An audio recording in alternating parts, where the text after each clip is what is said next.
Tervehdys Pirkkala triathlonista. Lasten triathlonin uinti tapahtuu tässä kohtaa.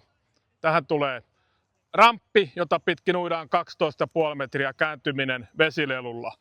Nuoret tytöt kilpailee pinkkilakilla ja pojat sinisellä lakilla. Uintikellukkeet, niiden käyttö on sallittua. Ja jos oikein uinti arastelee, niin toinen vanhemmista voi olla siinä tukena ja turvana. Ja uinnin jälkeen siirryt vaihtoalueelle, jossa on sininen laatikko. Otat laatikosta kilpailijanumeron, kiinnität sen selkäpuolelle. Laatikosta löytyy myös kypärä. Laitat kypärän päähäsi. Näin. Ja sen jälkeen menet pyörällesi ja lähdet pyöräilemään tuohon suuntaan, jossa on kääntyminen. Pyöräosuus 500 metriä.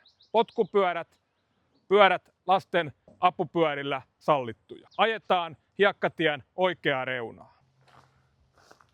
Ja pyöräily kulkee tässä hiekkatiellä. Lähdet ajelemaan tähän suuntaan. Kääntyminen on tuolla hiekkarannalla, jonne on etäisyys noin 250 metriä. Pyöräilyosuuden päätteeksi muistat kääntää ensimmäisenä kilpailijanumeron etupuolelle. Laitat kypärän tänne vaihtolaatikkoon ja juoksuosuus lähtee tuohon suuntaan 150 metriä. Sen jälkeen voit sanoa itseesi, olen triathlonisti.